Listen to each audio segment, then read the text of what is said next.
Salut! Prism, Reg, ça te parle? Une trading, une Cardass, tu vois bien la différence? Non, pas du tout. Alors retourne faire un tour au niveau 1. Bon, par contre, si tu gères déjà tout ça, et que t'es toujours là, bah c'est bien. Bon, ça veut dire que t'es chaud pour apprendre plus.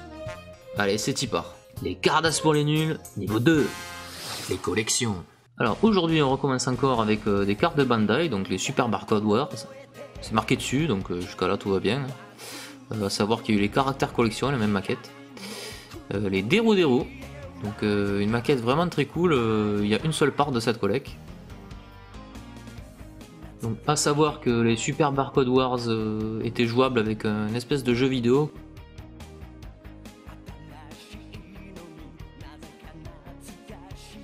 Voilà, pour une petite vue du dos. Donc effectivement, vous voyez que derrière les Super Barcode, il y a des petits codes barres.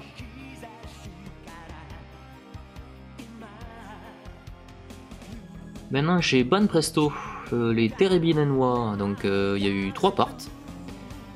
Donc, part 1, part 2 et part 3. Donc voilà, 3 maquettes différentes. Donc Banpresto pour info est une sous-division de Bandai hein, en fait.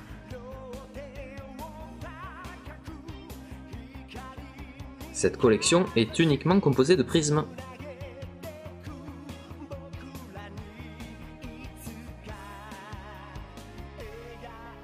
Petit aperçu du dos.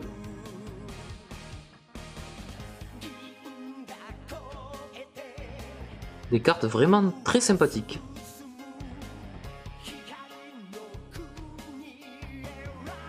Les Jumbo Roulette. Alors le nom porte en confusion puisque ce n'est pas des cartes Jumbo, hein, c'est des cartes format normal. Une seule part de cette collecte.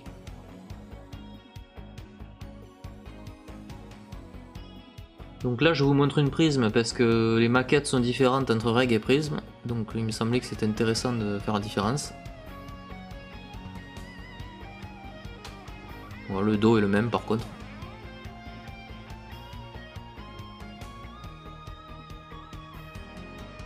Bon, le prisme 7 est bien stylé je trouve.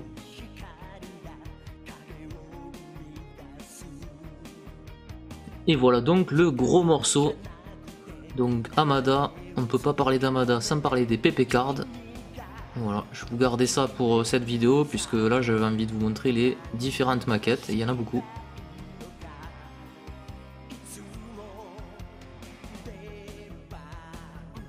Donc là je vous fais un petit tour d'horizon.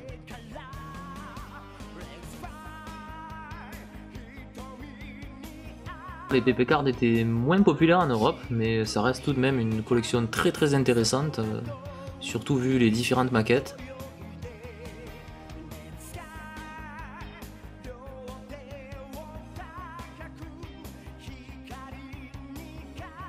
Vous pourrez voir dans le lot des maquettes plus ou moins originales, certaines qui ressemblent à des Ondan par exemple, et d'autres un peu plus funky.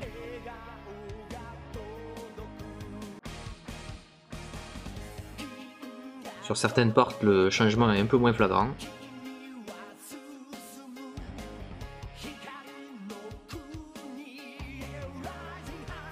Alors, les PP cards, c'est vraiment les cartes des champions.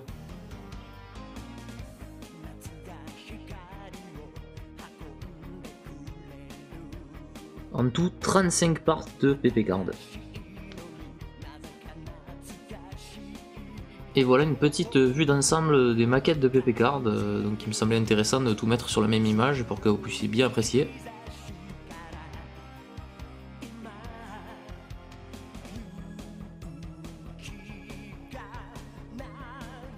Et maintenant, les dos. Je laisse un petit peu que vous puissiez regarder tout ça.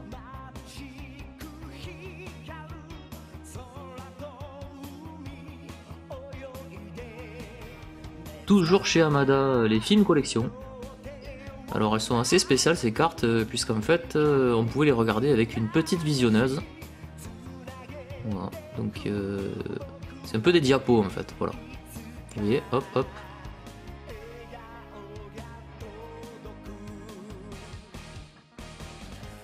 Et format tout aussi chelou, les changing. Voilà, c'est des espèces de cartes holographiques, je sais pas comment on peut appeler ça d'ailleurs.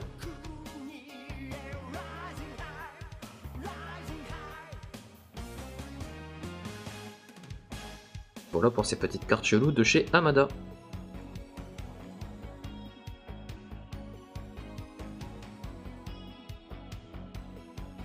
Et voilà d'autres Amada, mais maintenant pour le marché américain.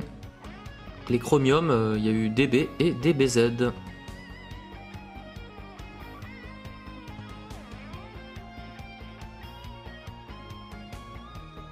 Et enfin les collectibles card game de chez Funimation. Voilà, donc dans la première vidéo vous aviez un petit tour des cartes françaises et là un petit tour des cartes américaines.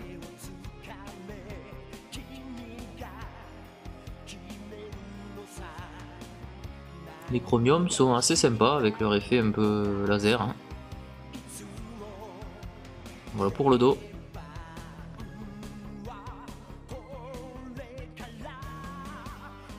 Les pauvres card games ne resteront pas dans les annales. Les formats de cartes. Allez, aujourd'hui dans les formats, on va s'attaquer à des formats que vous verrez un peu moins souvent. Voici le half, qui veut dire demi en fait. Ouais, c'est un peu plus petit qu'une demi-carte en vrai. Car en fait, c'était vendu par deux. Voilà, comme ça. Vous avez donc deux petites cartes par carte. Ensuite, du petit on passe au gros, donc le jumbo, qui est beaucoup plus gros donc qu'une carte basique. Voilà pour la petite comparaison, hop.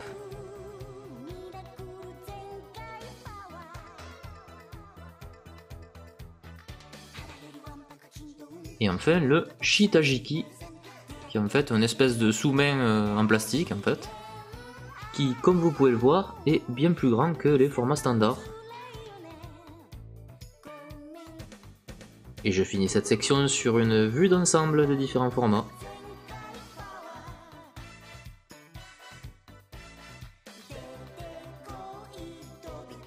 Voilà, on a clairement des formats qui demandent un peu d'organisation pour les ranger.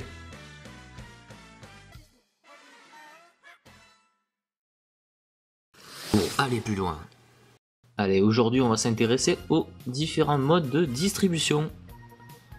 Donc, à savoir que les cartes de Bandai donc, étaient distribuées en vending machine, c'est-à-dire en distributeur. Donc, voilà, c'était 20 yens la carte à savoir, ou 100 yens les 5 cartes. Ça dépendait des distributeurs. Voilà, donc il y a eu différents types de machines au cours de l'histoire. Hein. Plus d'infos dans d'autres vidéos. Contrairement aux cartes Bandai, les cartes Amada, elles, étaient vendues dans des packs.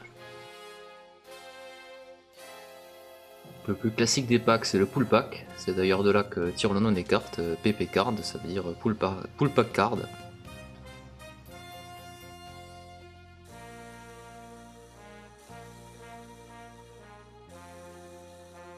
Voilà, pour 20 yens, vous aviez droit à un petit sachet de cartes à arracher. Et en plus de ces pool packs, il y avait d'autres packs en fait, que communément on appelle Deluxe Pack. Et donc dans ces packs, il y avait des petites box, des petits goodies en plus.